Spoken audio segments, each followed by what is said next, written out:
Good afternoon, everybody. Welcome to a cloudy afternoon. It is cloudy out there. It looks like it's going to rain, which we do need. I don't know how many inches we're down this summer and fall and rain, but it's a lot. Over 10, I think. But anyways, welcome to another exciting afternoon of Chem 170, Organic Chemistry, with your host, me, Dr. White, who's an organic chemist. Yay. All right, important things. After today's class and lab, I will send out an email with the password for test number 2. You'll download it from D2L and then take it, and you'll have until tomorrow morning, 10 a.m. to upload that test. While I'm talking to you, let me check something just to be sure.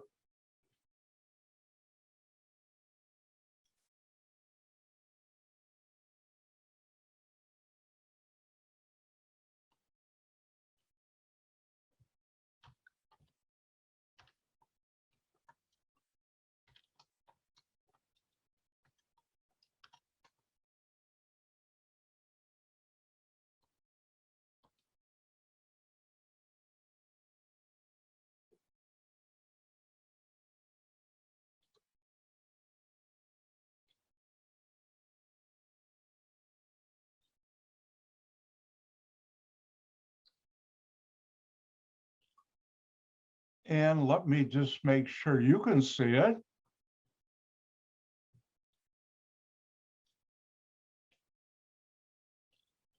And the answer is yes, you can. Everybody see assignment on D2L? You can see test number 2. And I've also put on, in case you haven't gotten it by now, I think you have, but I figure it'd still be nice. Here's Cam Scanner. If you need that, AR Scam too, because don't pay it, get the free version. You don't need all the bells and whistles and instructions for taking the test, which you know by now. All right, let me log off for switch.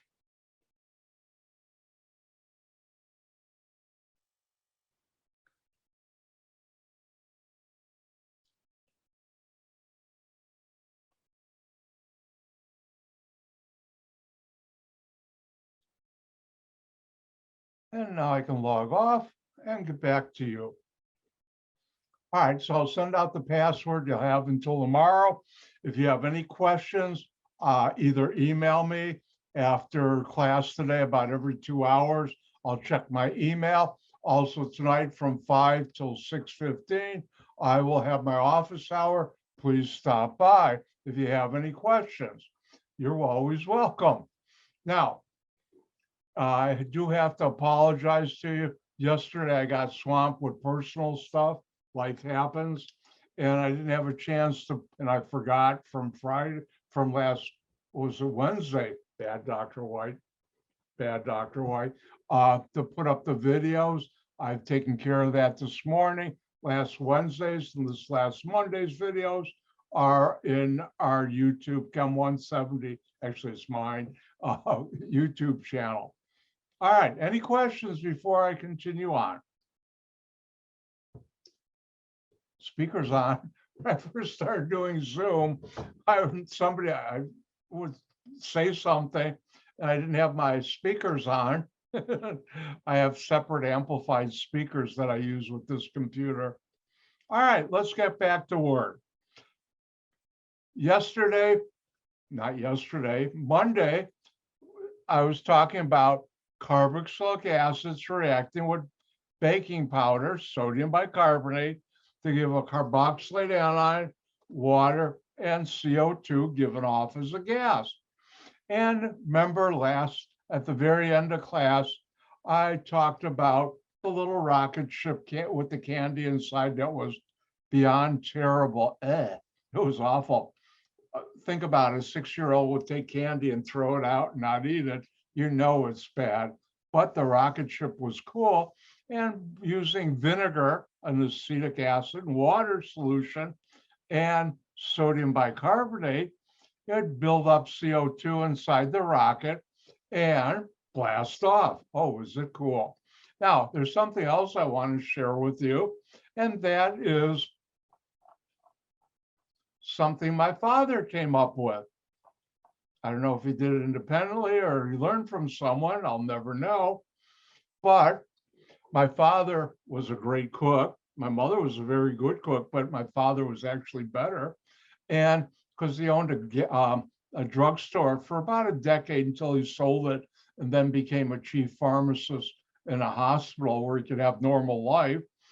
He only had Sundays off, and he still had other things to do like house chores and other things that I helped him. But from an early age, on certain Sundays, he'd say, men cooking only on this Sunday. I have two sisters and obviously my mother. So just be him and me, and we'd spend quality time together. And he taught me how to cook. And one of his favorite things he liked to make would be spaghetti sauce. And my parents had a huge chest freezer separate from our refrigerator freezer. So we would make a lot of something and freeze it. So during the times when you come home on a weekday, or my mother also worked, you just take it out of the freezer the night before, let it defrost in the refrigerator, and you had a dinner ready to go for the whole family. So we were making a couple gallons, he'd make at a time, of spaghetti sauce. And if you don't know, spaghetti sauce is made up of tomatoes, either tomato paste, tomato sauce, or a combination thereof. And tomatoes, whether it's paste sauce or you use fresh tomatoes that have been quickly blanched to get the skin off, all contain citric acid. Citric acid gives tomatoes that tart taste to it. If you've ever had canker sores and used ketchup, you know, that burning sensation in your mouth, that's due to citric acid. What my father came up with was, when he made his spaghetti sauce, he'd put in less salt than normal people would in their recipe at the near the very end. And we're talking about a big pot, maybe about 3 gallons. He put in about a tablespoon and a half of baking powder. Why did he do that? Because that reacted with the sodium, with the carboxylic acids, citric acid, to make sodium carboxylate this plus water and CO2. When you do that, you see this white foam on the top of the tomato sauce, which after a while you mix it, it dissipates, it's gone.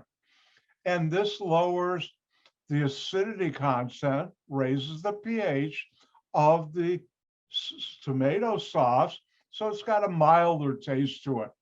And why do you cut back on the salt?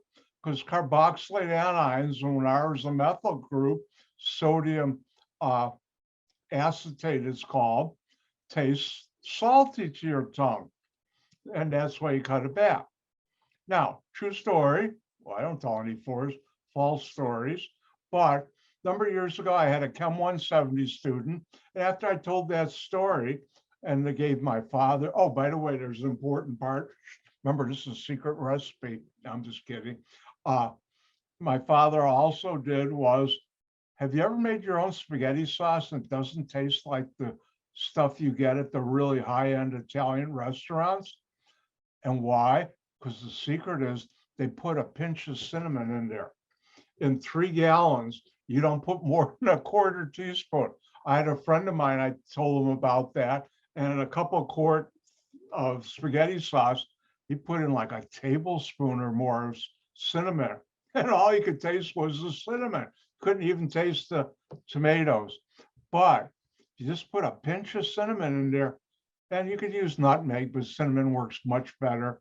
It gives it that professional, really amazing taste, along with the sodium bicarbonate.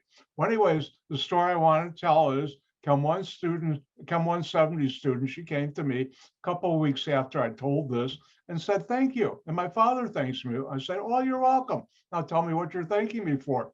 Your father's recipe for spaghetti sauce. we really love it. And I said, well, that's great. And she said, yeah, but you don't know why we love it. I said, I don't. Are you going to tell me? And she did. Both her and her father suffered very badly by acid reflux. That's where your stomach acid goes up your esophagus and irritates it quite badly. At one company I worked at, another manager had it so bad, he had to have a special operation. I mean, he was in pain a lot. And she told me, my father and I like spaghetti sauce on, spaghetti and meatballs and other things. But after we would eat that, we'd be in a lot of pain from the acidity of the tomatoes and the tomato sauce. But we made your father's tomato sauce recipe. There's other things you put, onions, garlic, and seasonings, and that you can look up in any cookbook.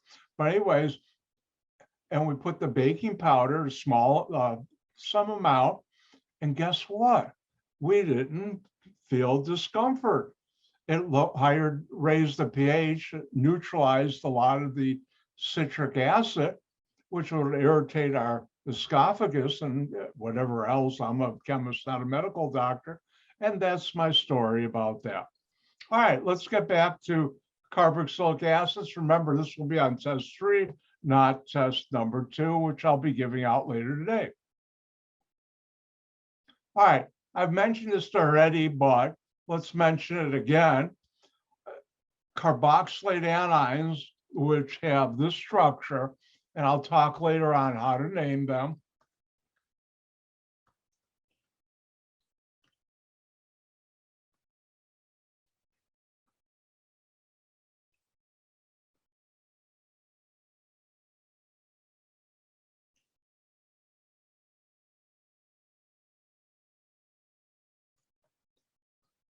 Are found in our daily life. Now, I've already talked about sodium benzoate, this molecule which reacted benzoic acid with sodium hydroxide, and that's found as a preservative in pop. Now, a number of years ago, when in the news they were talking about how salt in your diet raises your blood pressure, and it does. I can measure mine daily because I have high blood pressure. I keep under control with medication. But the doctor, my cardiologist, warned me, keep your salt level down. That's one way to keep your blood pressure. And if I have something with a lot of soy sauce in it or other things, next day I can see my blood pressure is higher.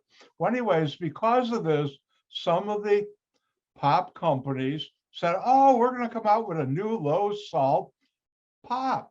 And what do? Instead of sodium, they used potassium, which meant the reaction they did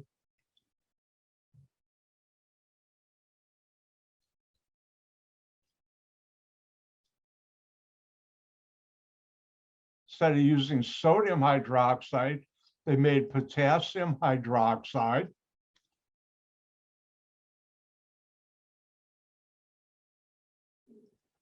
And that lowered the sodium content. There's less of this and more of this ion. And it didn't catch over. If you go to your supermarket, you're not going to find any. All right, another one is called calcium propanoate. And this is found in commercial breads and bakery goods. If you go to a supermarket and buy some bread, and the next 2 days later, you'll find out, look, there's nothing green or black growing on it. And that's because they use this preservative. Now, this has the structure, and you don't have to write this down.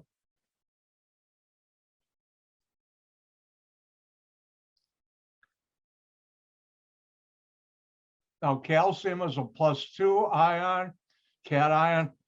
The carboxylate is a -1. All molecules have a net zero charge, which is why you need 2 of them. How that preserves bakery goods and keeps mold from growing on it, I have no idea, except I know it does work. And finally, I'll talk about a special carboxylate anion that's used as soap, your bar soap, but we'll do that in a later chapter.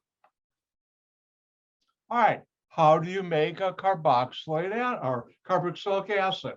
One way is to oxidize a primary alcohol. Now you said, wait a second, for a test I'm giving later today, oops, I gave it away, you might have the reaction, primary alcohol makes an aldehyde.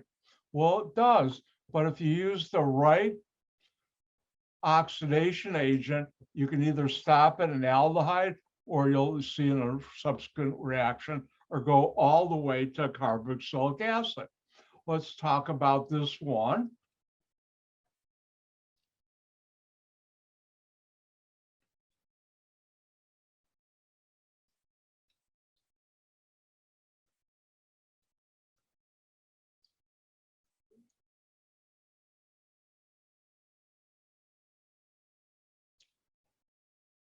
And if we look at this reaction, I ask, give the organic product or products to the following.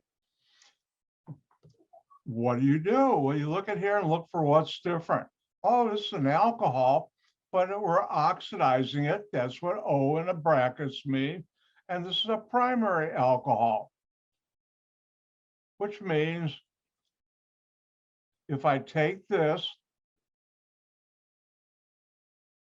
and oxidize it, I will convert this carbon becomes this carbon of the carbonyl carbon of the carboxylic acid. In case you haven't realized, carboxylic acids have a carbonyl group. Remember, carbon double bond to oxygen, just like ketones and aldehydes, but it's a little different because you also have this hydroxyl group. So what's my R group? 2 carbons. Then this carbon becomes this carbon, becomes this carbon, which is double bond to oxygen and a hydroxyl group, the carboxylic acid, and there are 4 bonds to carbon, so I know how many hydrogens. And you make that carboxylic acid. And I've done this in the lab for my PhD research where I had to make specific carboxylic acids from alcohols. And I did.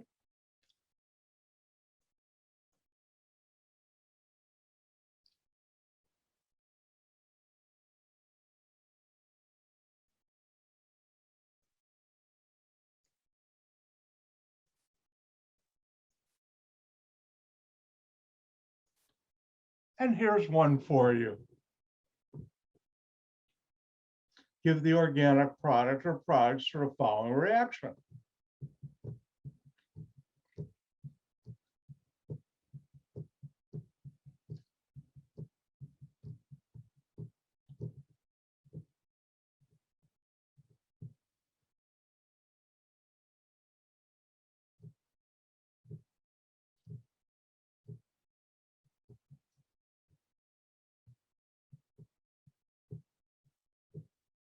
And when you're done, don't forget to give me, thank you, Joe, a thumbs up.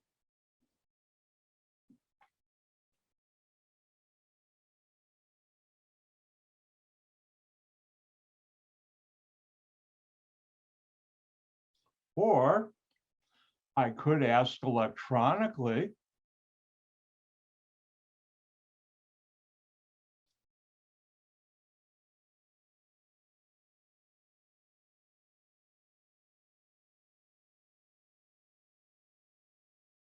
I haven't done this in a while. And it looks like everybody's done, so I better get to work. And if we look at this reaction, what's different, what's not carbon, what's not hydrogen? Oh, a hydroxyl group and a carbon, and we're oxidizing it. And for this chapter, oxidize a primary alcohol. That's what this means. And you'll get a carboxylic acid. And what's my R group? This. Another way of looking at it, do you break carbon-carbon single bonds? No. So I have 3 carbons across, and this carbon, which is also my R group, and this of the alcohol with the hydroxyl group on it becomes this carbon, as you see down here. And therefore, I'll have my carbonyl hydroxyl group, and I've made this alcohol. And these reactions work really good. On test 3, like test 2, I'll have a couple synthesis. So let's practice one.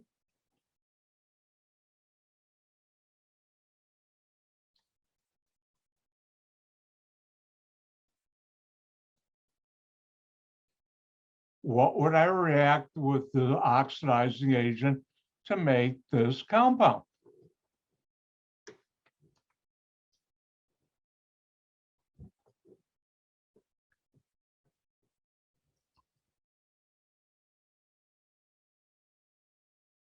And if you haven't noticed it, we're deep into some really fun organic chemistry now, these chapters.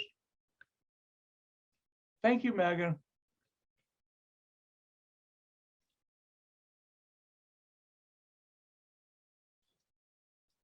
And while other people are finishing, let me do something.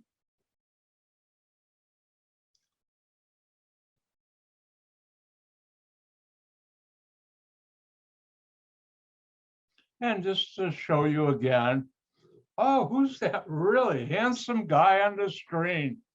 Anyways, I have both last Wednesday and Monday's. Oh, look at those hand gestures. He looks like a wild and crazy guy. It's on the YouTube channel. So we're caught up except for today. All right, let me get back to work. Now that I had my fun and games. And the question is, excuse me, the question is, what do you oxidize? That's what this means, oxidation reaction to make this compound. What's different? Another way of saying, what functional group am I dealing with? Ooh, 2 oxygens, carbonyl, hydroxyl group, OH, and then this I can call R, and it's a carboxylic acid. And how do you make a carboxylic acid? You oxidize a primary alcohol. And what's my R group? Well, I already have that.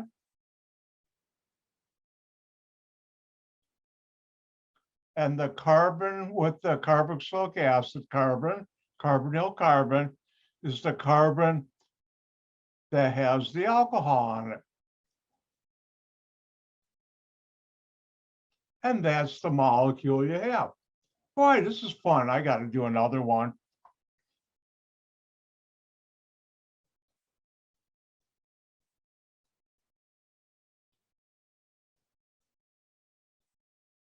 And here's one for you to do.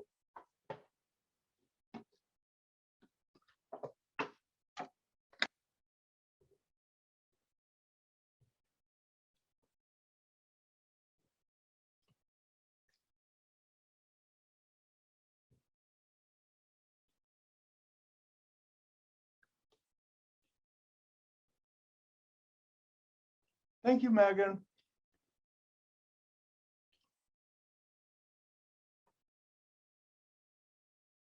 Thank you, Emily.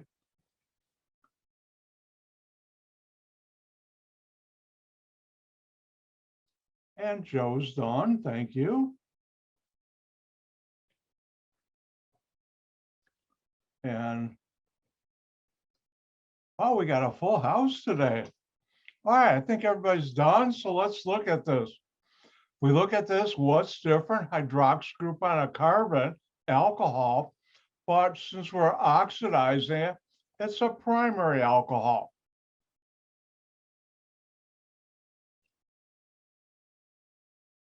And when I oxidize a primary alcohol, the carbon with the hydroxyl group becomes my carbonyl carbon, carbon double bond to oxygen of the carboxylic acid. What's our? A methyl group. So I have methyl, R, then I have my carboxylic acid. This right here, and that's that. Now, I'd like to ask everybody to look at that reaction now, and do you see the importance or significance of that reaction?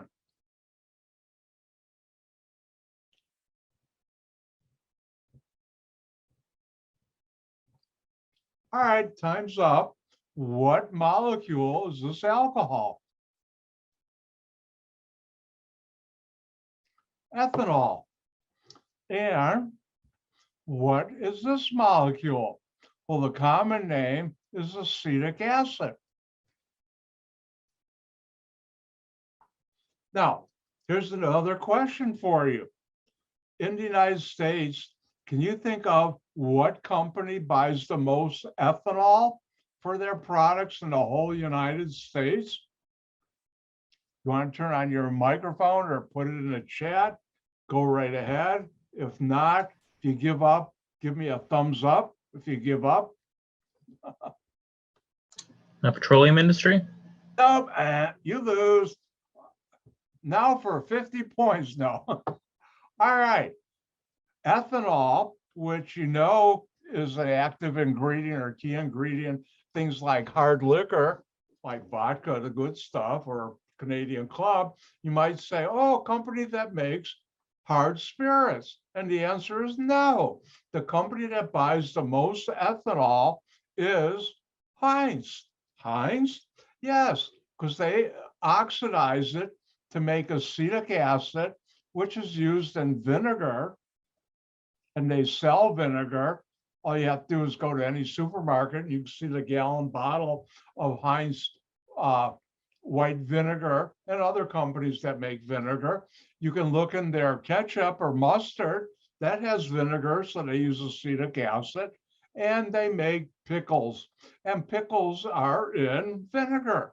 So the company that makes the most, purchases the most ethanol per year on a pounds or gallon basis is Heinz.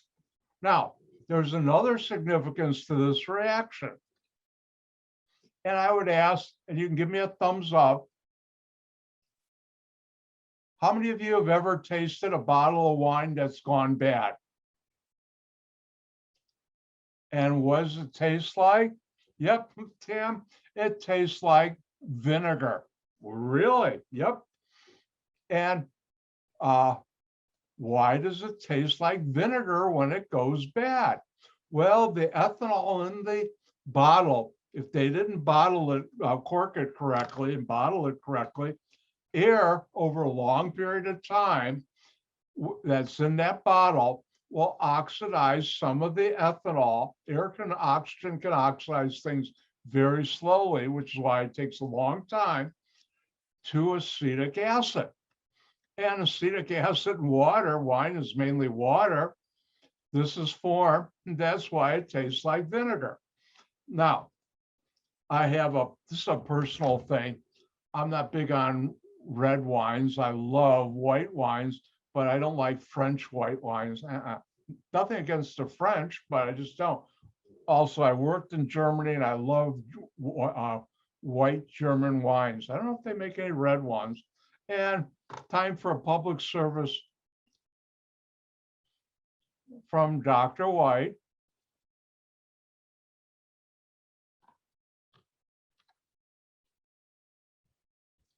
Not that I get any kickbacks from this company, but they always have by my house.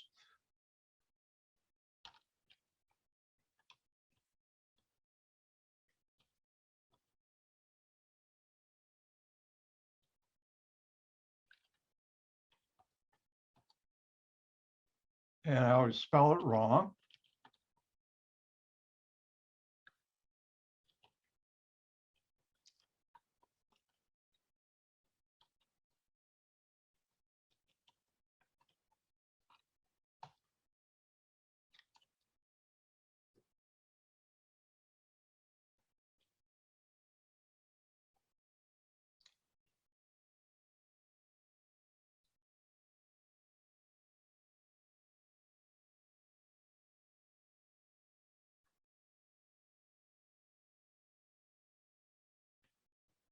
Two days later, I'll find it.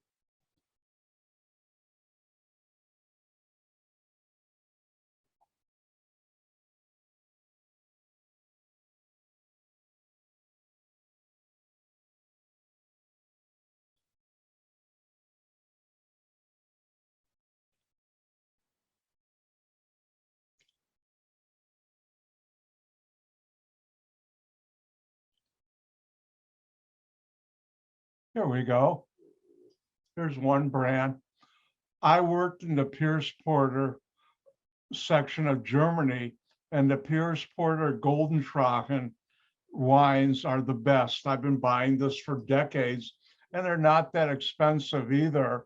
And there are different kinds. There's a Cabernet, there's a Spätlese and Auslese, and the Spätlese is sweeter than a Cabernet, and the Auslese is the sweetest. I like sweet wines. And back years ago, I don't anymore, I used to go into local binnies, and when the new wine came out, the new year, I would buy a case, and if I like it, I'd go back and buy about 2 or 3 more cases. And I'd have people over, and we'd have wine parties, because this stuff is good. All right, now I've done my public service to you.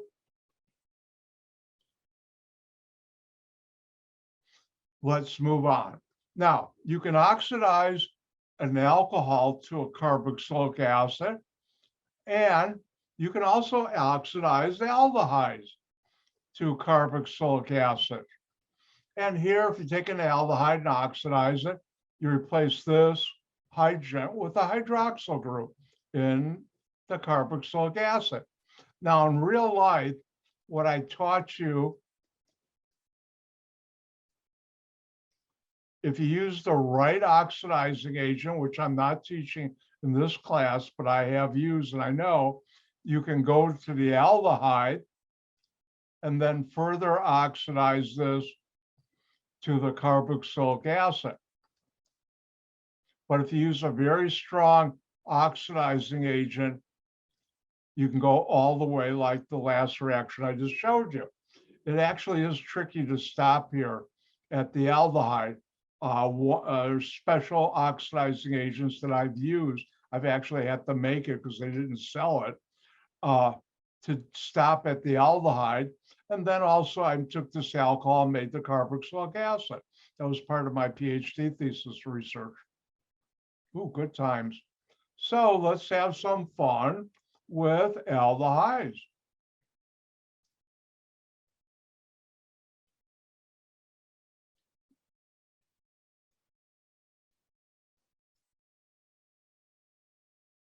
And the question is, what's the organic product or product for the following reaction?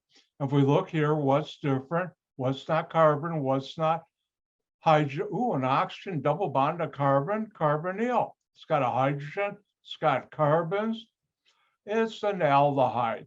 And if I oxidize it, I'll replace this with a hydroxyl group, and I'll make a carboxylic acid. And if we take this, that's my R group, 2 carbons, then this carbonyl becomes this carbonyl. If you notice, you don't break carbon-carbon single bonds. I started with 3, I ended with 3. And I know there's 4 bonds to carbon, and there I am.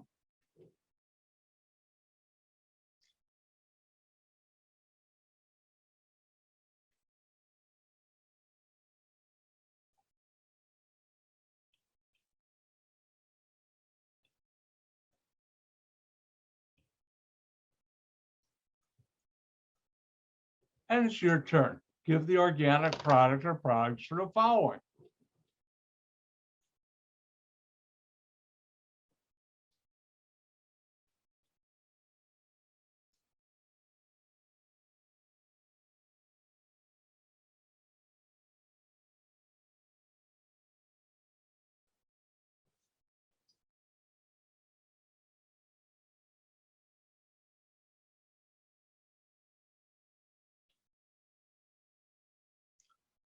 Thank you, Megan.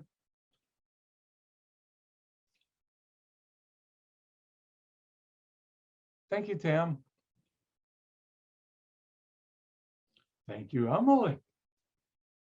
Thank you, Joe. And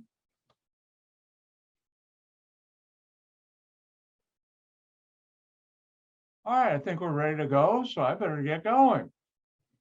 And if we look at this, what do we have? Ooh, there's a lot of stuff, but what's different? What's not carbon? What's not hydrogen? What's not a carbon-carbon single bond? Oxygen, double bond to carbon, carbonyl, hydrogen, and carbons here, aldehyde. If I oxidize an aldehyde, that's what this means. Reacted with what's called oxidation reagents.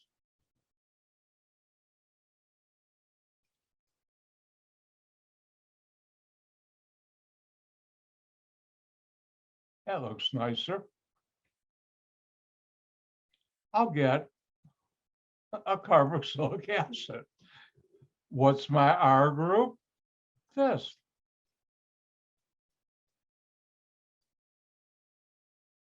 This carbon is this carbon, is this carbon, which becomes this carbon, and that is a carboxylic acid.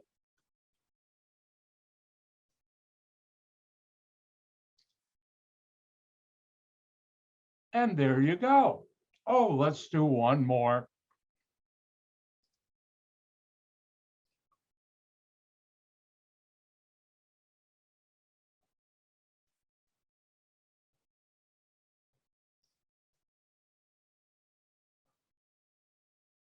And there you go. What would be the organic product or product we're following? Remember, all these are reactions organic chemists use as building blocks to make molecules that you use in your daily life. Just like a carpenter uses wood, 2x4s and 4x8 pieces, sheets of wood, and nails and screws to build things like a house.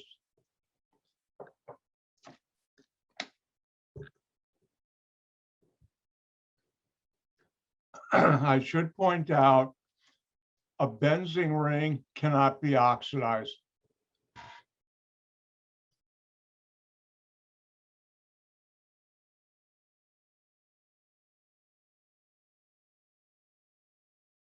I see one person's done, 2, 3. I think everybody's done. So I'm gonna get to work. We look at here, what's different? Well, I've got a benzene ring, but I just told you that won't react with an oxidizing agent. So that's just an R group. Carbonyl, hydrogen, the oxygen gave it away, look for something different. Oxidizing an aldehyde, keep your eye on the carbonyl carbon because that's where all the fun is, and it does happen there. And I'll get a carboxylic acid. What's my R group? This.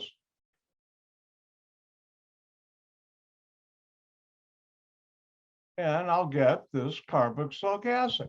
Now, if we were in face-to-face, next time we were in the lab, I'd show you something after I taught you this. Since we're not, I'll still tell you about it. This is benzaldehyde.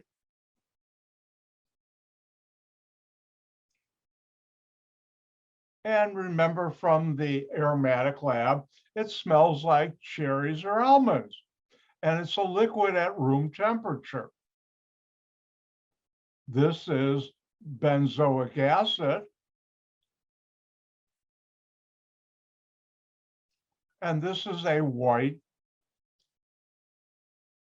solid at room temperature. Now, benzoic acid comes in bottles. We have them, small ones. They're about this big. At ECC, you can buy bigger ones. But if you look at it, it's got a screw cap on it. Sort of like this right here has a screw cap. And if you were to look at the bottle threads of the cap of a bottle of benzaldehyde, which is a liquid like the water, you'd see a white solid right here. What's that white solid? Well, it's benzoic acid. Any liquid from the benzaldehyde that's left on here will be exposed to air. And air, oxygen, will oxidize the aldehydes. And turns out when the aldehyde, like in benzoic acid, is attached to a benzene ring, it oxidizes really quick. And that's why you have the white solid there. Now, you got to be careful when you're using benzaldehyde. You should look at the bottom of the bottle for any solid. And more than once, I've looked at an old bottle that we're going to use in the lab of benzaldehyde. It's about a third solid, meaning that much benzoic acid has been formed, and you just dispose of it properly. Don't throw it in the garbage can. There's ways of disposing properly.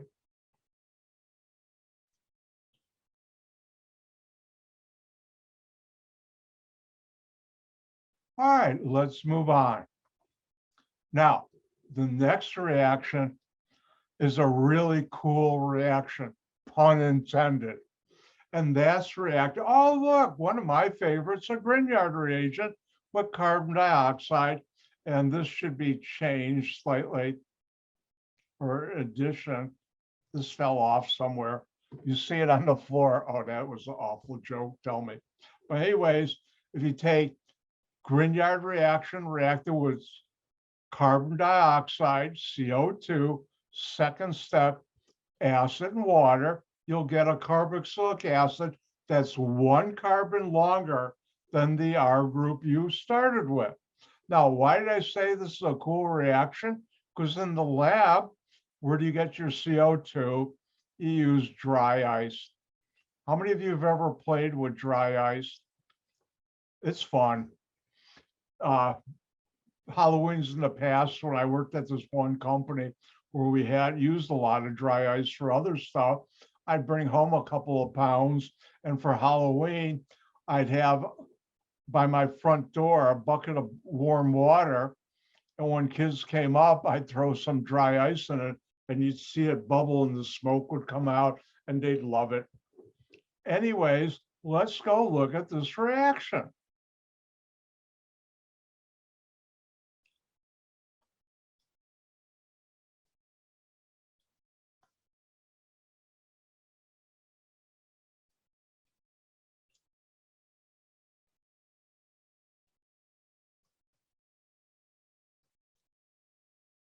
I'm going to show you stepwise because it's cool to look at it. If we look at CO2, it looks like this. And if I were to hide this oxygen, you say, oh, I see a carbonyl. And you know, oh, by the way, I should point out, X can be chlorine, bromine, or iodine. You know, Grignards attack carbonyl, open them up. You saw that with ketones and aldehydes, but now you get this.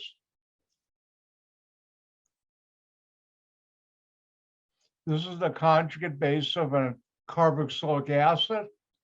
When I add acid and water, this carboxylate anion, which is a base, is converted to this, and you get inorganic stuff, which I'm not going to put down. And I've done this reaction. It's really cool, not just because you use dry ice, but it works really well.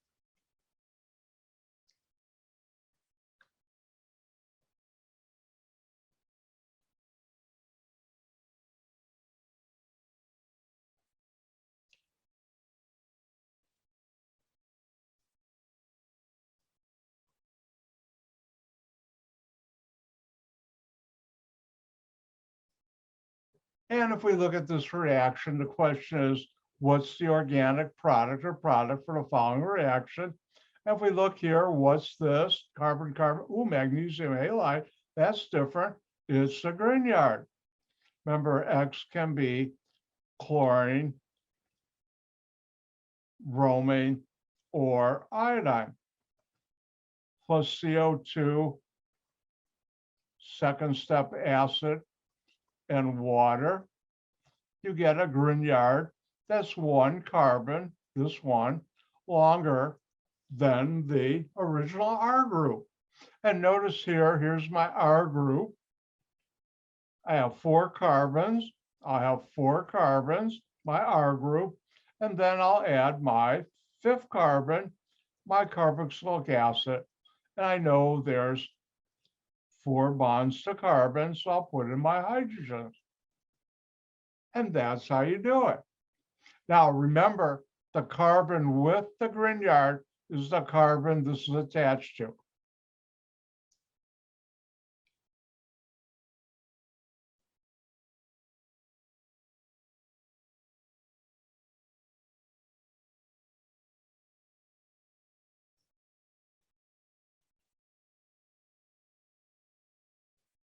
And the question would be, what's the organic product or product for the following reaction?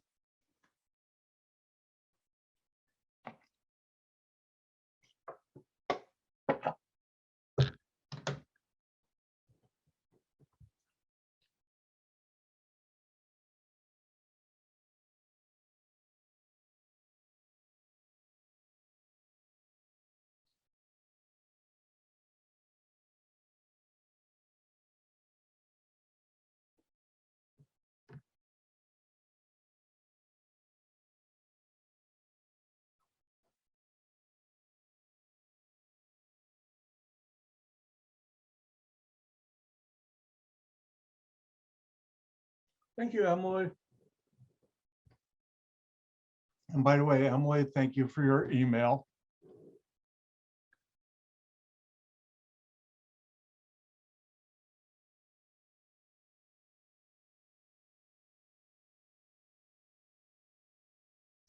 All right, anybody need more time?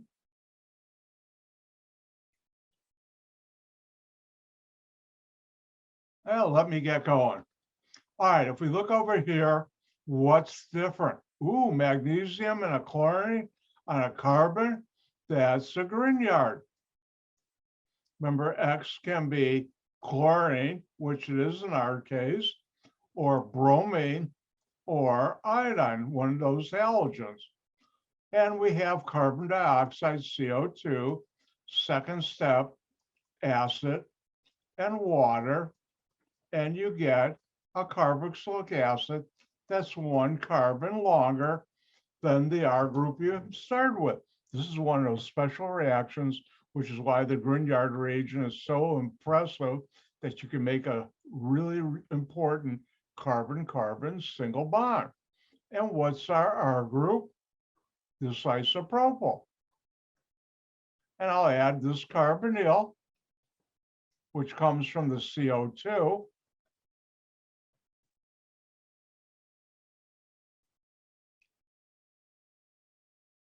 And that's the carboxylic acid I get. Oh, let's do one more.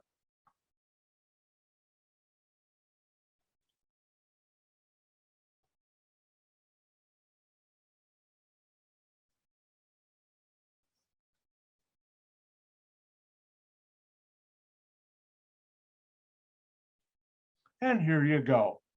Give the organic product or products for the following reaction. 3 points each.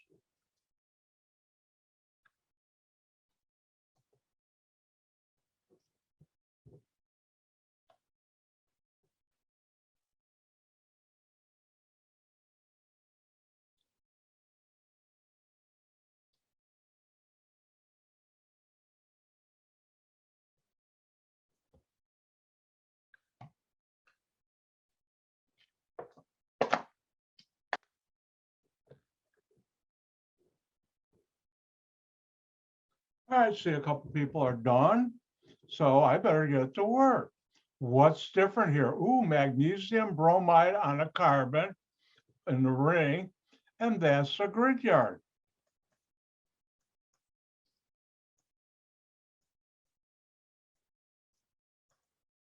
And I'm reacting with carbon dioxide, CO2, second step acid, H plus is acid, like you'd use something like sulfuric acid. There are others that I don't teach in this class you could use. And you make a carboxylic acid that's one carbon longer than the R group you started with. This is my R group. The carbon with the Grignard will now have this, the carbonyl carbon and the hydroxyl group. Now, if you look at this molecule, I personally, and I've asked other synthetic organic chemists, without a Grignard reagent and this reaction, I would be hard pressed how to make that easily. I could think of one way, but this way is so much easier. Actually, it's a couple steps, and this makes life easier. Speaking about life easier, it's time to take a break. I'll see you at 1:55 in 5 minutes. I'm gonna get up and stretch.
Oh no, he's running late.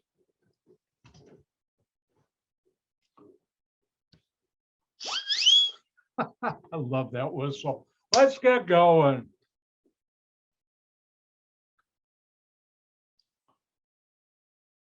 Now, I was talking about the last way how to use a Grignard to make a carboxylic acid.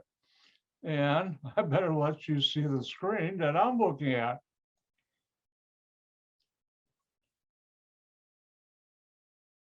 And that's how you make carboxylic acids. Now, when you have a carboxylic acid, what can you do with it? You can make what's called carboxylic acid derivatives. And what is a derivative? In a compound, a derivative is something that's made from something else.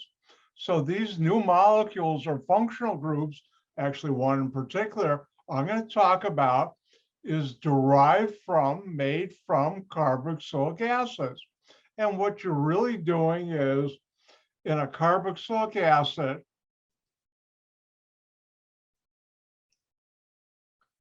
you replace the hydroxyl group on that carbonyl with other groups, and you make other types of molecules.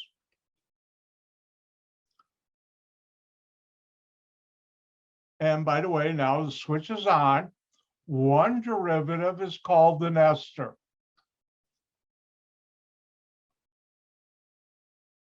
Which you can look at the software drawn one or by hand, and this is called an ester. By the way, I just remembered a cute story. A couple of years ago at the other school I taught organic chemistry at, the only time I've ever had, I had a student and her name was Esther. And whenever I did during this chapter, whenever I'd say the word Esther, her head would switch around toward me. You calling me? No, I'm talking about an ester, a functional group. Her name was spelled differently, but it sounded the same. And this is a derivative, something that you can make from carboxylic acids, an ester. Now, another one, which I do not have time this semester to talk about, I wish I could, I've used them, is called an Acl Halide, or more likely acid halide. And X here can be chlorine, bromine, or iodine. And I've used them in my research, and they're quite useful, but I'd rather spend more time later in the semester talking about things that are more useful to you, such as fats and oils, carbohydrates, and proteins, and amino acids, and I will. So let's talk about esters, because that I will talk about. They're derived from carboxylic acids. And what you do is replace the hydroxyl group with an oxygen with the R group, R prime. And this is an ester. Now you can see an ester, I'll always draw it this way, but on the internet, you may see an ester drawn this way. I like this way. And part of my PhD thesis in one company I worked for, I made esters. So I know esters quite well. They're good friends of mine. Now, the question is, how do you name an ester? What are the nomenclature rules? Well, I better get an ester up on the board, or actually the whiteboard.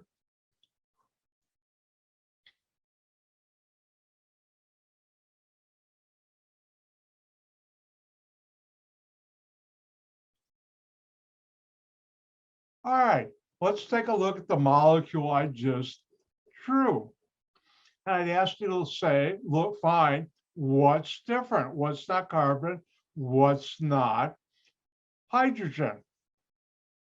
And, an oxygen here bonds this carbon. So I have a carbonyl, oxygen, and on this oxygen, I have carbons. I'll call that R prime. And the carbonyl, I have carbons, I'll call that R. So how do we name this ester? Because this is an ester. Every time I think now, Esther would have looked at me, or head would whip real quick to look at me and say, "Did you call me?" It was uncomfortable for her, and she finally was smiling when I said, "I'm going to be through with the chapter soon." She said, "Thank you." But anyways, how do we name this? Well, the first thing is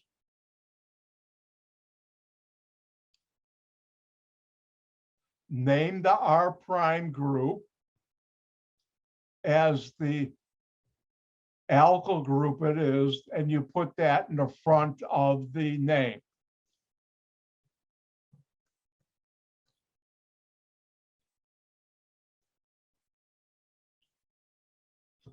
So if I go back, what's R prime? This. If CH3CH2 when the N carbon is attached to something, what do we call that? An ethyl group. So I'll put this in the front. So this is spoken for. This is my R prime.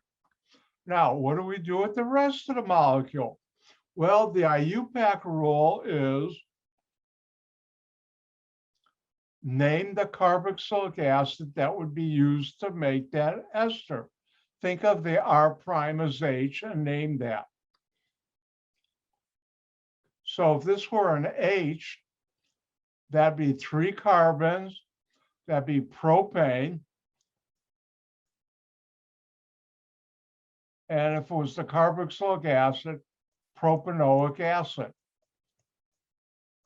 Now, the IUPAC rule is take that acid name and drop the IC in the word acid and add ATE, ending. So if I drop this and this and add ATE, I'd have PRPOANO, and now I'll add ATE, and the ending OATE is the ending telling you have an ester. So that would be ethyl propanoate. Now, listen carefully. A number of years ago, I had a very sharp Chem 170 student, and he said, "I've got a better way to do this." He said, if you look at the carbonyl carbon and the carbons attached to it and name it as, first the R prime is the same, ethyl, name it as an alkane, propane, and drop the E and add OATE, you'll get the same name. And except for when R is a benzene ring, this works. So you can use the IUPAC method or the student's method, which is, I call it 2A, which is the IUPAC.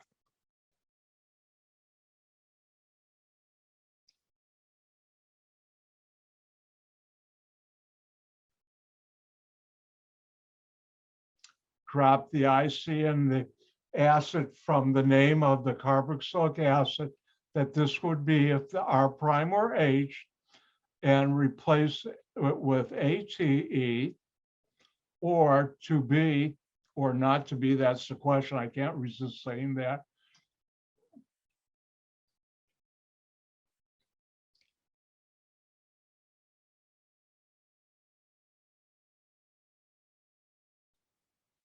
This 170 name,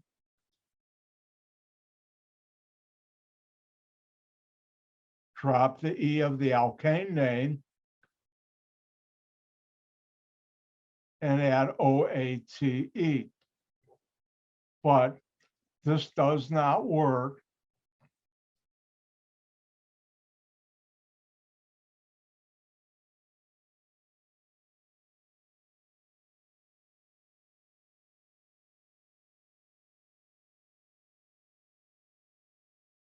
when R is a benzene ring. Everything else I've ever seen since student came up with this idea works.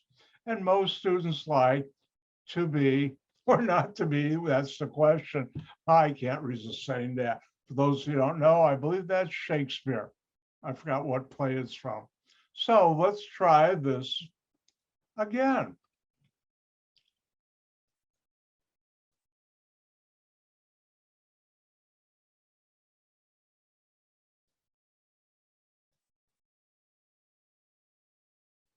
And here's one for you to try.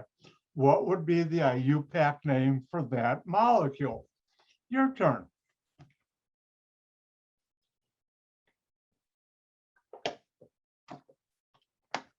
Remember, name R prime as the alkyl group in front.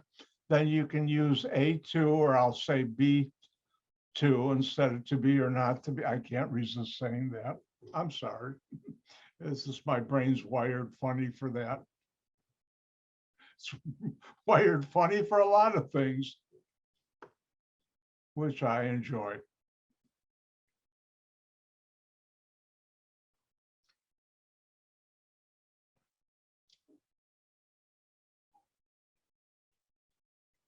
Thank you, Joe.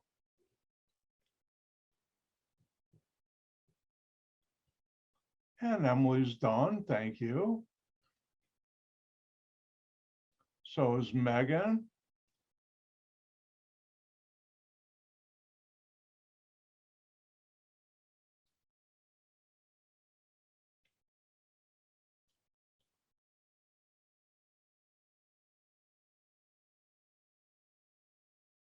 All right, let's do one. Let's do it. What's different? What's not carbon? What's not hydrogen? Ooh, oxygen's here, here. They're the same carbon. I've got carbons on this oxygen, I'll call R prime. Carbons here on the carbonyl carbon, I'll call R. What do we have? Ester. How do we name that? This is R prime. If that were an alkyl group, that would be methyl. I'm going to use the student's method because R is not a benzene ring in this case. So I have 1, 2, 3, 4, 5. That's pentane. Drop the E and add OATE. I've got methyl pentanoate. Say that 5 times quickly. No, you don't have to. Now, if you had done it the IUPAC way, 2A, that would be pentanoic acid. Drop the IC in the word acid, and you'd get the same name.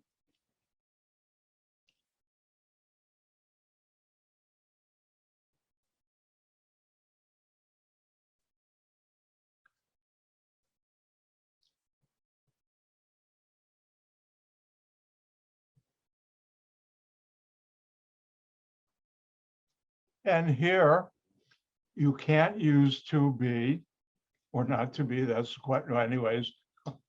I told you I can't resist saying that because R here is a benzene ring. And if you remember, in case you forgot, pretend that R prime is an H, name it as a carboxylic acid, and benzoic acid, and then drop the IC in the word acid, and you add ATE after that. So why don't you try this one?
And when you're done, give me a thumbs up.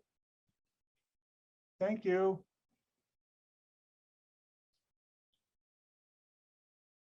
Thank you.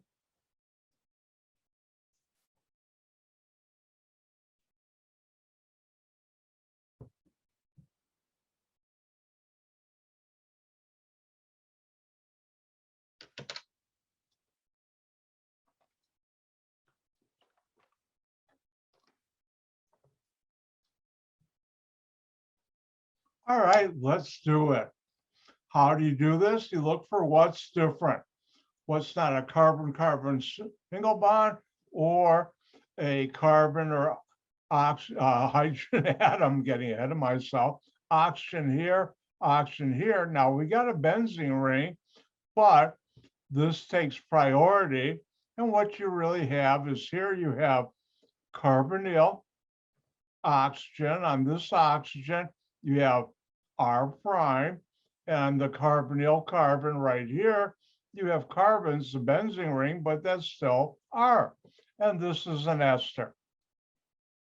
Now, you can't use the students to be or not to be. That's the question. I got to stop saying that.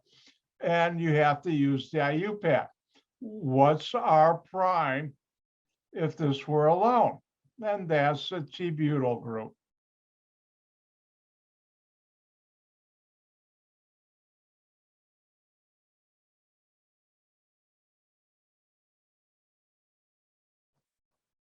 And then if this were an H, the carboxylic acid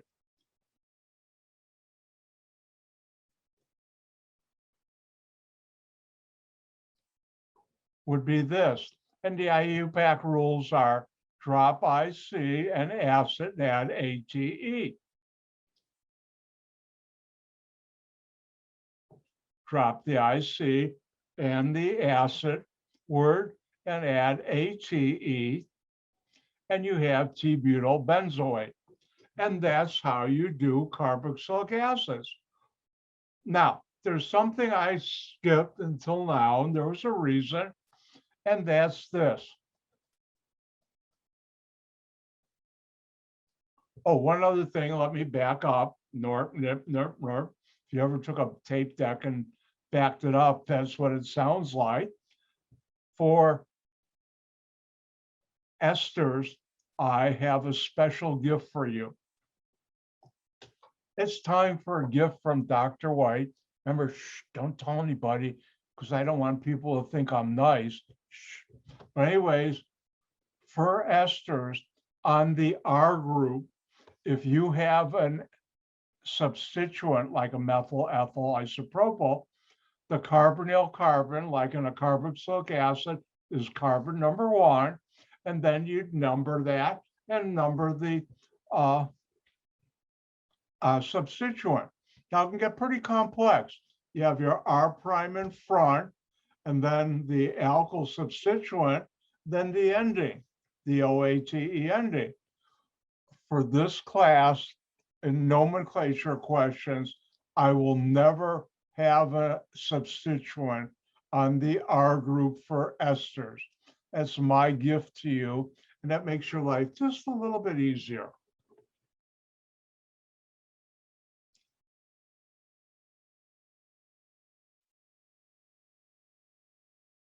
Now, this is a carboxylate anion.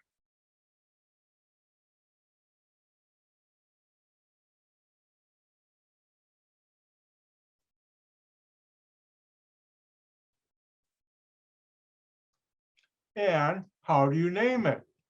One, I should have a slide for this, but I don't, bad Dr. White.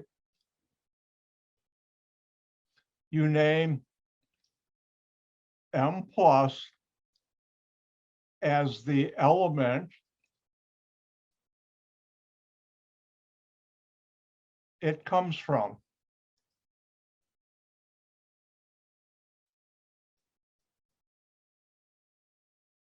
And this goes in the front of the name.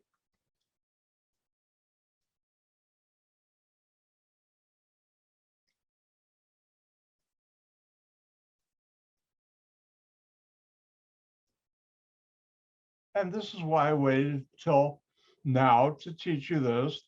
And then 2,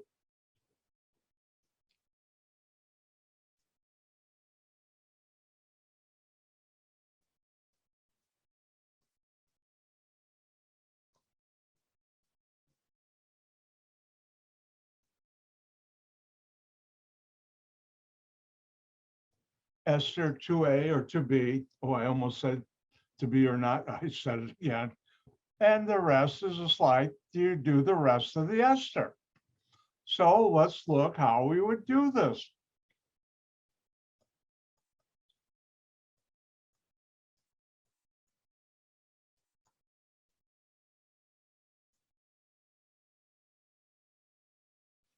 And if we look at this molecule, what's different?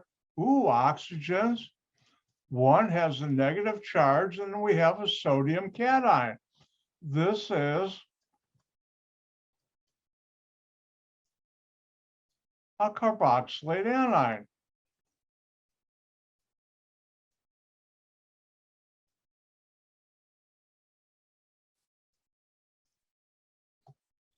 And how do you name that?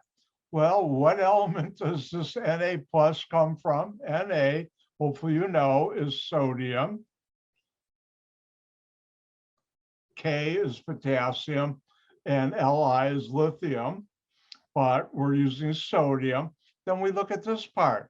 Now, if we use the 2B, or not 2B, I can't stop saying that, the B2 method, that's 3 carbons propane, drop the E and add OACE. So that would be sodium propanoate.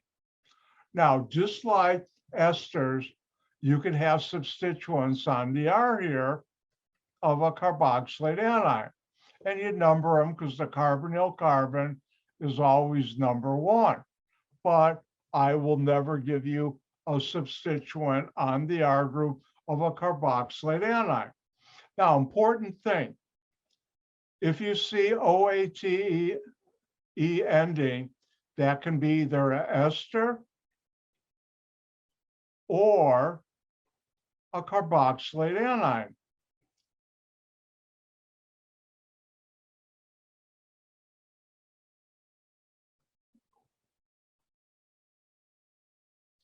How do you know which? You look in front. If you see the name of an element, it's a carboxylate anion.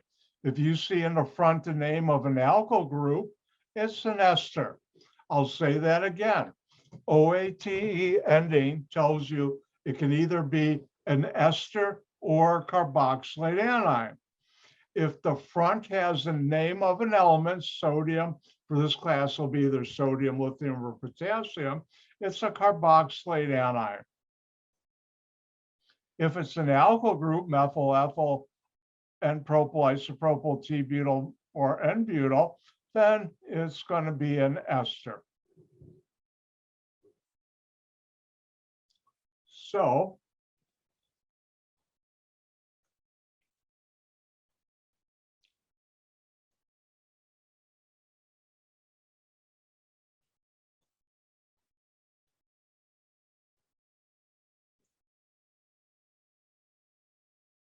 what would be the IUPAC name for the following molecule?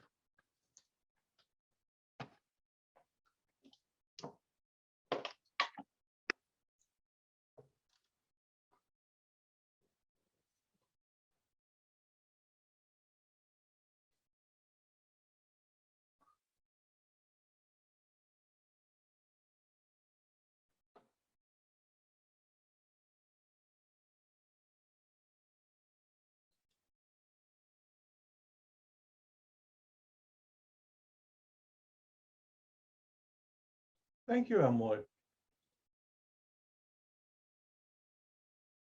Thank you, Joe. And Megan. And if I scroll down, I can see Tam is done also. So I better get to work. And if we look at this, what's different? Ooh, carbonyl, oxygen with a minus charge, and a lithium cation. cation means a plus charge on an element, or it could be a molecule, or this is for this class element. So this is a carboxylate anion.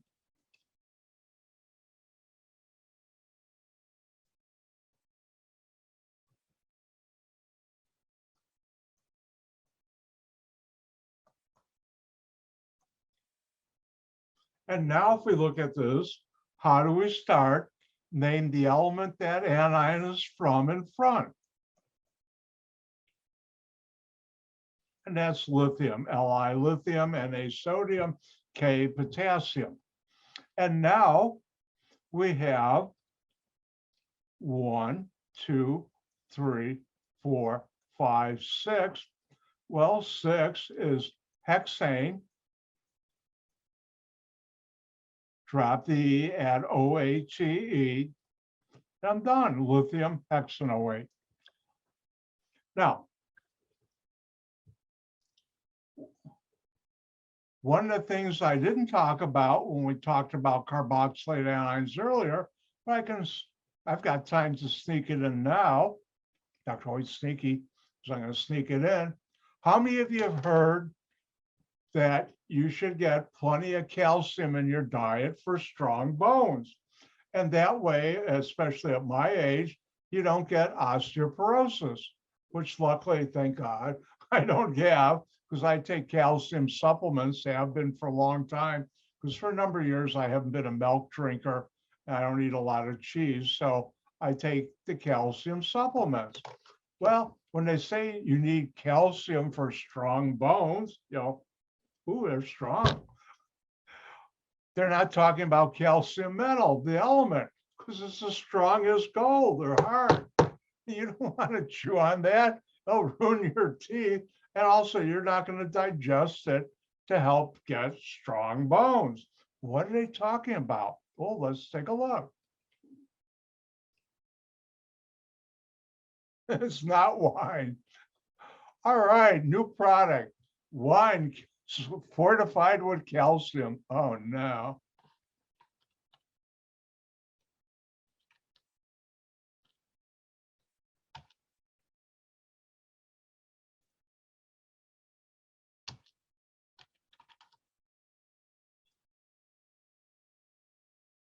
What they're talking about is calcium citrate. And if you react citric acid with calcium hydroxide or other calcium bases, I'm going to minimize me or the screen. This has 3 carboxylate anions, -3. This is a +2. So you have 2 of these and 3 of these. And that's what's in the pills you take and I take as a supplement. And calcium citrate is made from citric acid, which is available, and you're actually taking the calcium +2 anions that help make your bones strong, and you get it by consuming this carboxylate anion. So why are you learning about this stuff? Well, it helps keep your bones nice and strong.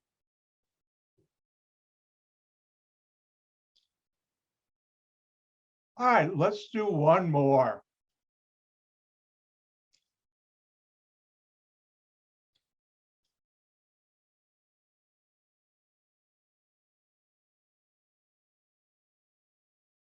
And the question is, what's the IUPAC name of that compound?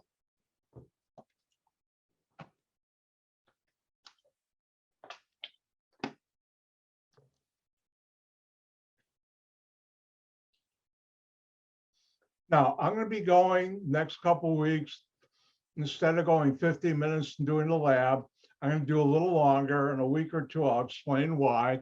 It's for your benefit. I'd like to get out early too, but this will help you because something coming up in my personal life that I'll talk about maybe next week. And I'll be spending a little more time on lab days and lecture. You're still getting out early, but not as early as you would have if we were being face to face.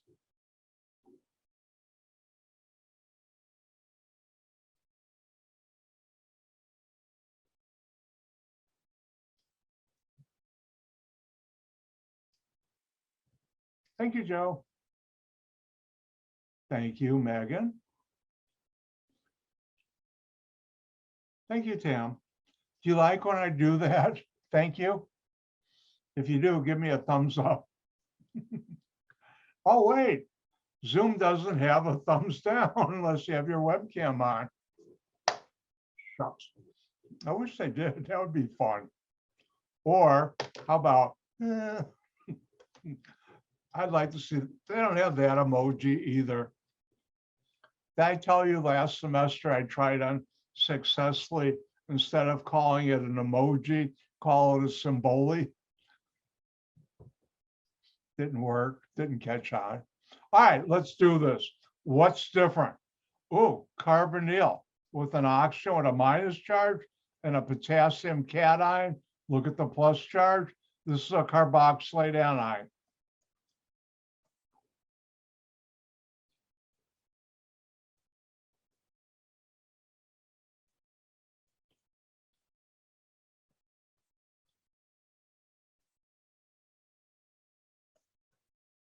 And how do we name a carboxylate anion? Name the cation that's in front, the M plus, as the element it comes from. And that goes in front of the name. Now, name the rest of this. Oh, look it. R here is a benzene ring. So we have to use ester 2A. What acid does that come from? If this were an H, that would be benzoic acid. And you drop the IC and acid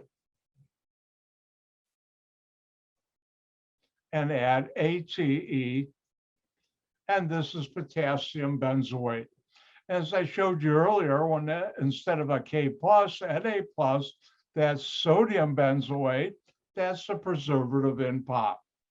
Now, on test number 3, like you'll see later today, test number 2, there are 2 types, and it was also on test number 1, 2 types of nomenclature question. One, here is the structure, give the IUPAC name, and the other is, here's the name, draw the structure.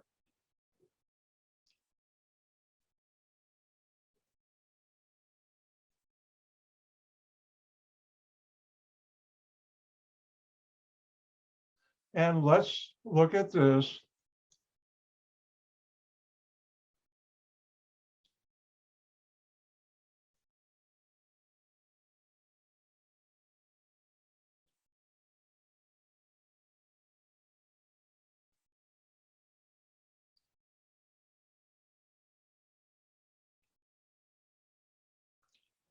And the question is, draw the structure for ethyl octanoate. How do you do that?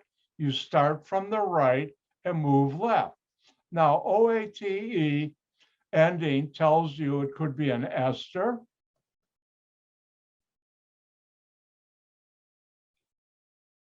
or a carboxylate anion.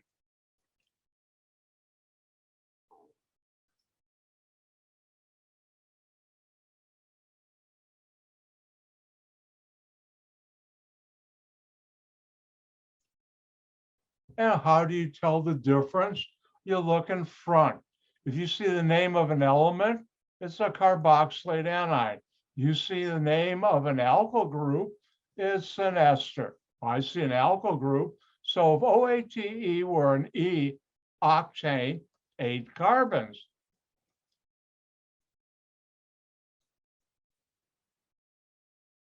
And the N carbon has a carbonyl, oxygen.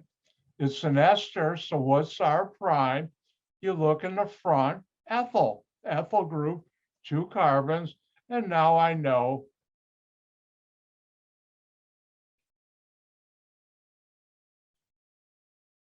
to put in my hydrogens because there's 4 bonds to carbon. Now let me do one more before I let you have some fun, and that would be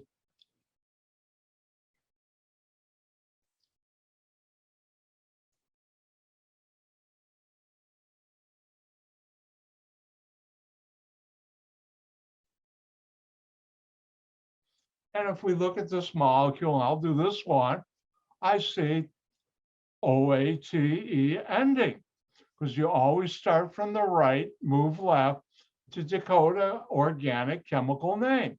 Now again, OATE ending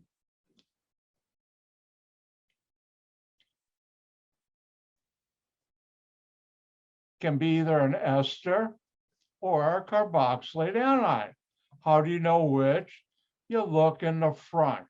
And here, if we look at the front, we see sodium, which means that's a cation. This is a carboxylate anion.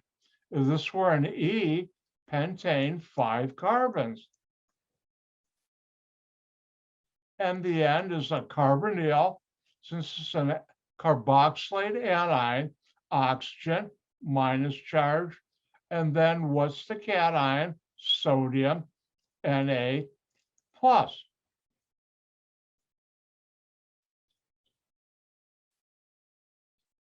Now, one of the things I do without thinking, and I did this, is I show the charges. If you just put O and A, I would give you full credit. I don't ever do it that way, but I had an organic chemistry student, a 170 student, successfully convince me that either way is correct. And I do. All right, your turn to have some fun.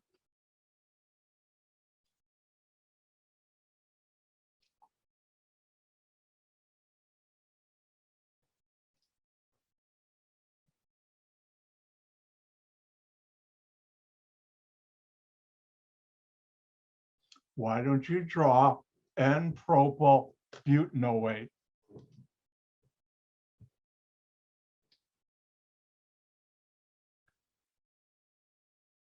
Don't forget, after class and lab today, I'll send out the email with the password for test number 2. You'll have till tomorrow morning, 10 a.m. to hand it in. By Sunday, 1 p.m., if not, probably a lot earlier, I will post in D2L your test scores. Also, by Sunday, 1 p.m., I will email you your individual points for each answer you put on test number 2. Plus, on Monday next week, I will go through all the answers for test number 2, but I will cut it out of the video.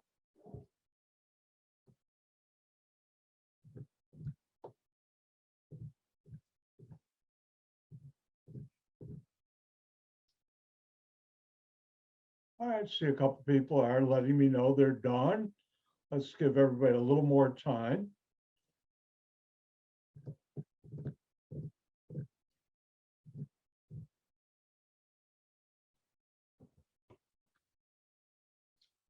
All right, I think everybody's done. Let's do this. And if we start from the right, move left, we see OAT ending. And that can be either an ester or a carboxylate anion. But if I look in front, I see an alkyl group. So this is an ester.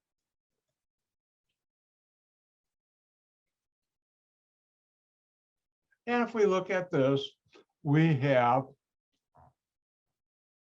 if OAT were an E, butane, 4 carbons. Now, one thing, I put my carbonyl on the right. This is a habit of mine, good habits I don't break. If you put it on this side, that's okay. Carbonyl, oxygen, what's R prime, what's in front, and propyl, 3 carbons. The N carbon is bonded. If it was isopropyl, it'd be the center carbon, but it's not. And I now know there are 4 bonds to carbon.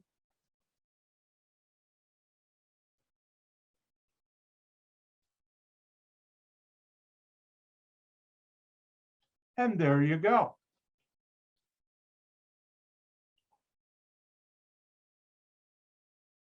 And remember, I haven't said this in a while, always feel free to ask questions, or if I'm moving too quickly, ask me to slow down, because in my universe, in my class, there's no such thing as a dumb question.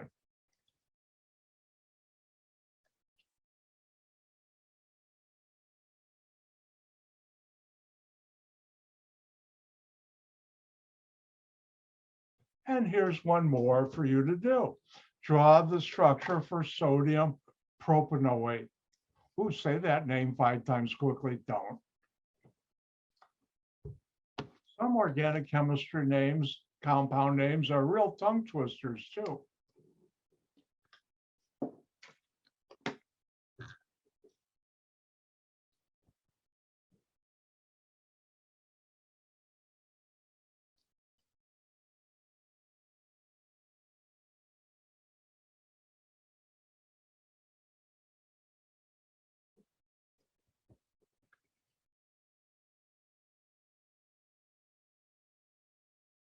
Thank you, Megan.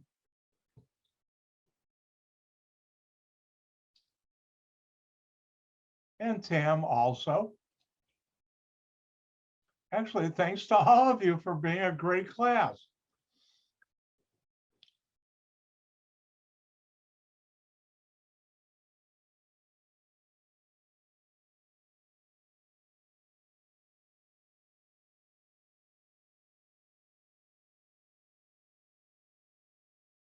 All right, I think everybody's done. Let's get going.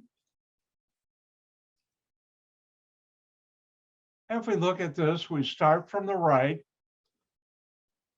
and move left. OAT ending can be a carboxylate anion or an ester. How do we know? We look in the front. And with notice, we see an element named sodium. So I know I have a carboxylate anion. And therefore, I better write this first. I don't want to cheat you out of a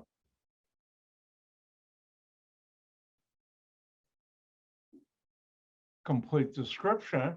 And if OATE were an E, propane, 3 carbons. I like writing my carbonyl on the right. You can do the left also. R, what's my cation? Sodium, Na plus. And this is what we get. And that's how you do it. Now, like I said, I'm running a little bit.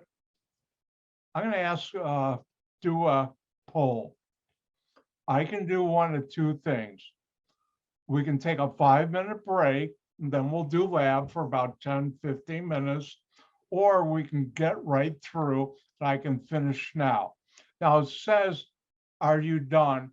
But yes, you'd like to take a break. No, you'd like to go straight through. And there's your poll. All right, looks like everybody wants to go straight through. So the ayes have it. Or I should say the students have it. The ayes have it. It comes from fraternity house when we're doing Robert's rule. Never mind. All right. With that,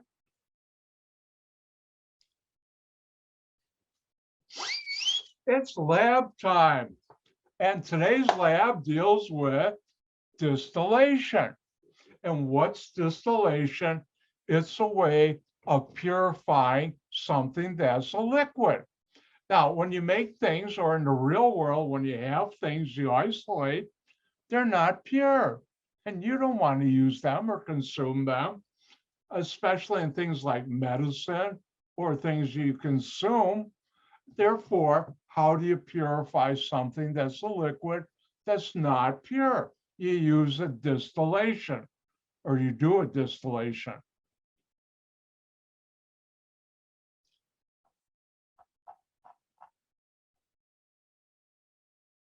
Uh-oh, hold on. I gotta do something.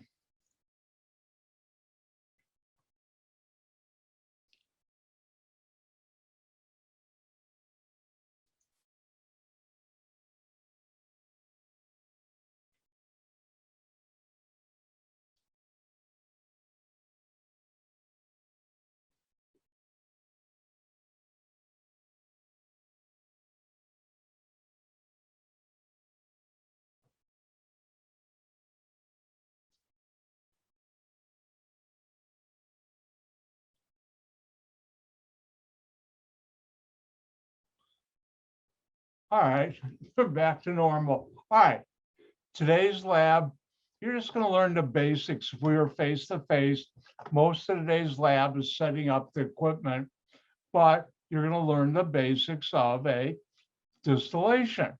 Now, all compounds that are liquid boil. Now, when a liquid boils, the vapor pressure of the liquid equals atmospheric pressure. You're doing normal boiling.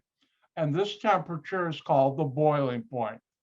Now, when a liquid boils, vapor collects to form bubbles inside the liquid. Now, oh, I better warn you. First of all, I should put that on the screen, but warning, warning, I'm gonna do some artwork. Don't laugh too hard and break a rib. All right, so in the lab, purification by distillation, when you have a liquid, you can boil it. And let's assume you had some water in a beaker. Wow, this is a good one for me. And here's a Bunsen burner, which we'll never use in organic lab. And it heats up. I'm sure you've all boiled water. You see bubbles. It comes to the surface, collapses. In those bubbles are the vapor of the liquid. If it's water, H2O. And when it collapses, the gas inside those bubbles as water is given off. And when that equals the atmospheric pressure, the temperature of that liquid is the boiling point.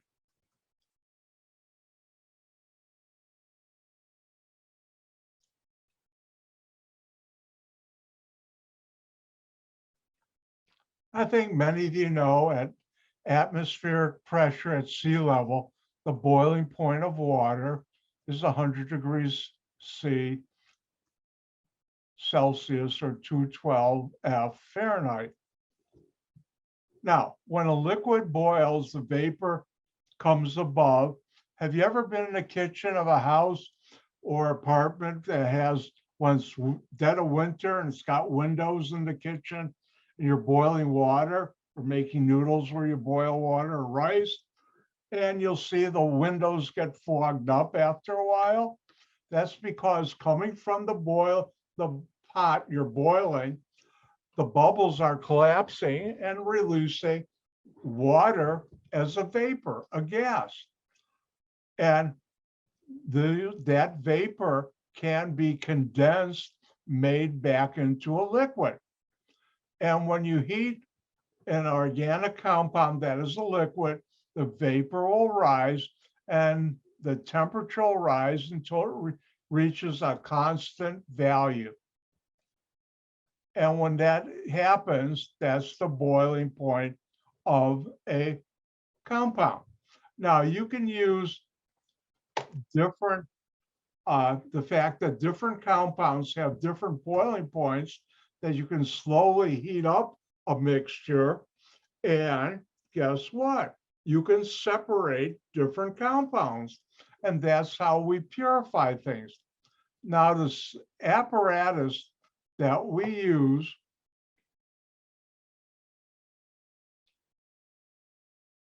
looks like this. And you have what's called a round bottom flask. Then you have a still head, distillation head, organic chemist short that to just call it a still head. And then you have a thermometer adapter and a thermometer. Now, a couple of years ago, I and Dr. Daly, who also teaches organic chemistry, petitioned the dean to let us buy, and we did. It's been about 5-6 years ago, thermocouples that hook up to digital meters, so we no longer use thermometers. We have a thermocouple adapter, and you can see this digitally, which makes life easier. Then you have what's called a condenser right here. And finally, a condenser adapter, also known as a vacuum adapter, right there. Now, when you boil a liquid, this is important. If you do it in glass, when you do it at home in metal, the metal, no matter how smooth it feels to you, your pots and pans, no matter how new and smooth, even though to your hand they feel smooth, they're quite rough. And that helps form the bubbles that form when you boil something. Now, if you do it in glass, even if it's scratched, it's smooth, not like a pot. And you get these big bubbles that splash the liquid up. That's called bumping.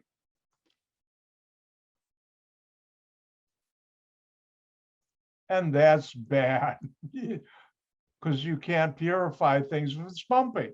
So how do we do that? We put in boiling chips.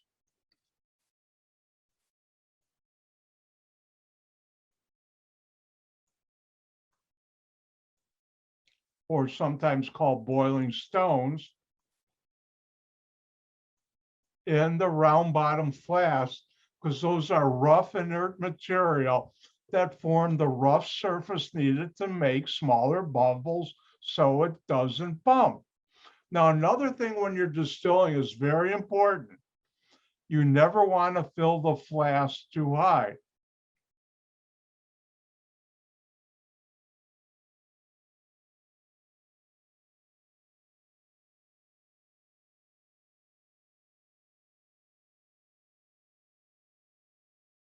And usually it's about 2/3. You could get away with 3/4, but safer. Why?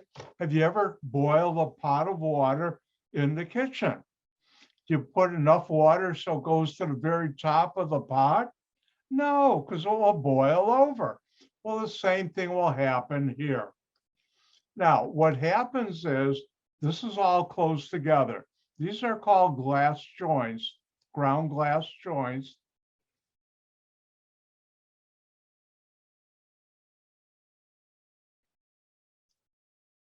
And you put a lubricant on here, high-vac grease it's called, to keep these together so they don't stick. Now, condenser right here has an inner tube and then an outer tube. And water always comes in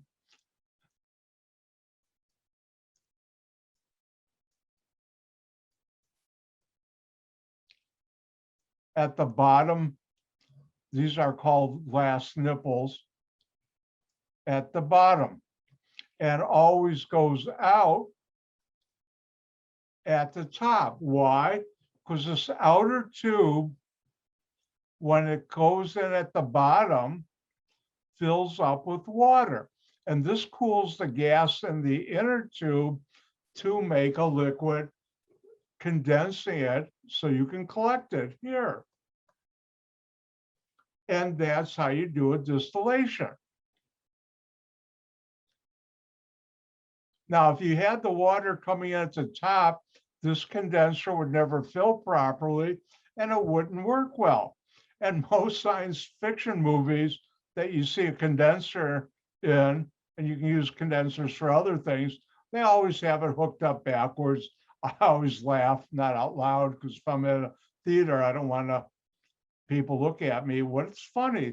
That's the scientific equipment. Well, it's backwards. That's what's funny. But anyways, now for your enjoyment,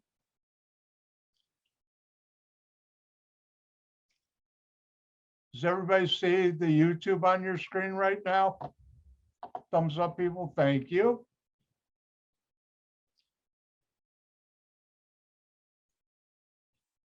Let's start this one. When performing a distillation, first the condenser is filled with cold running water. Next, heat is applied to the mixture which is to be distilled. The mixture is heated until it boils, and the hot vapors will travel up to the distillation head. Measuring the temperature of the vapors helps us to identify the liquid being distilled and will help to confirm its purity. If the vapors are pure, they will have a constant temperature equal to the boiling point of the liquid being distilled. As the vapors travel into the condenser, they will be cooled and will liquefy. The liquid droplets, called the distillate, run down the condenser and are collected in the receiving flask. A liquid can easily be separated from non-volatile contaminants by using a simple distillation apparatus such as this one. Since the non-volatile components in the distillation flask will not evaporate, the vapors and the resulting condensate will be pure. This animation indicates that the temperature of the vapors measures the boiling point of the liquid. What exactly does boiling point mean?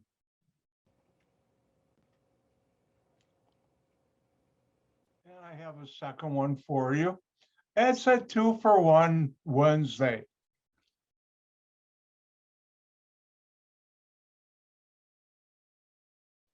Distillation is a separation technique that separates compounds on the basis of their boiling points. First, a round bottom flask is clamped to one ring stand. The flask must be large enough that the solution does not take up more than half the flask. I go to 2/3. A stir bar or boiling stone is added next. Here you can see one single boiling stone. We always use a special powder funnel when you do that. We put The in about solution 3 to or be 4. distilled is added after that. You should use a funnel, not the way she's doing it. Once the solution has been added, a 3-way adapter is attached to the round bottom flask. Also known as Notice that distillation. no keck clip is added, as the high heat of the distilling vapor can melt it. When I teach you, we don't On a use any separate ring clamps. stand, clamp the condenser sideways. A vacuum adapter is attached to the lower end of the condenser with a keck clip. We don't use those. You don't need them. Ensure the openings of the condenser are pointing up. It really doesn't need to. Move the ring stands together in order to connect the 3-way adapter with the condenser. Secure the connection with a keck clip. A beaker is then placed under the open end of the vacuum adapter in order to collect the distillate. Attach the hoses to the condenser. The hose attached to the water is connected to the lower opening of the condenser, That's and the so, spare hose is attached to the upper opening of the condenser and directed to flow into the sink. that's so When the done condenser correctly, will be water full. should flow up the condenser and into the sink. An iron ring is used to support the heating mantle, which is moved upward to snugly cup the round bottom flask.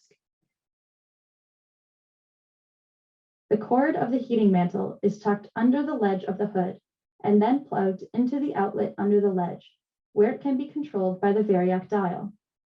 The distillate should drop at a rate of 1 drop per second. If it is dripping faster than that, as shown here, the variac dial should be turned down.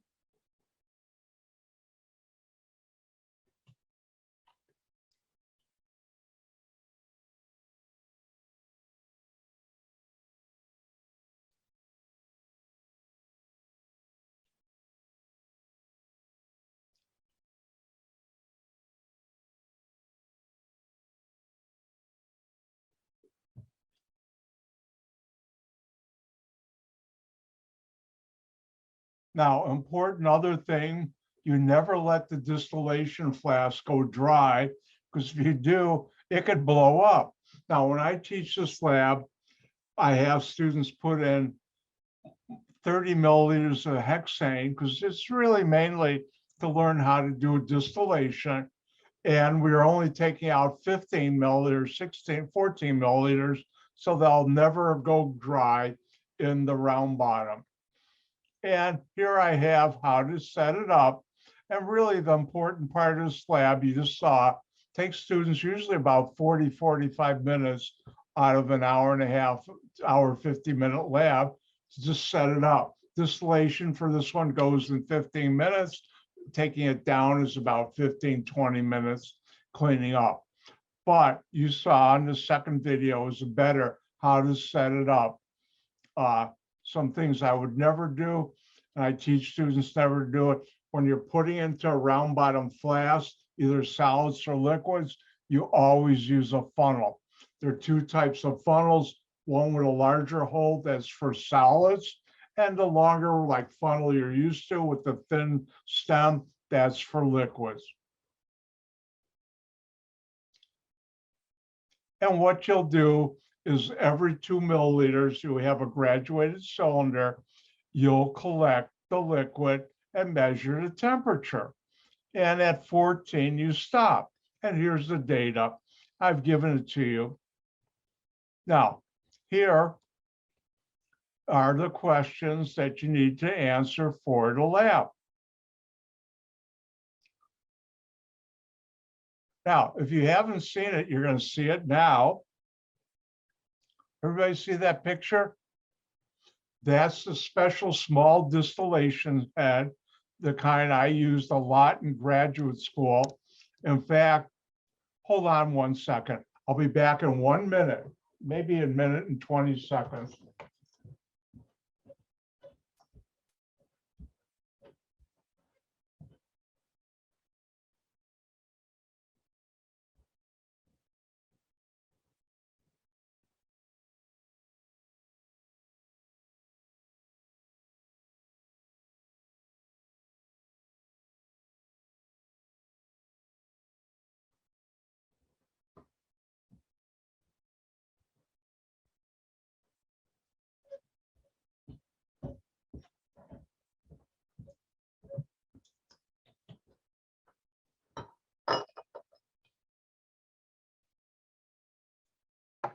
I'm back. It's show and tell.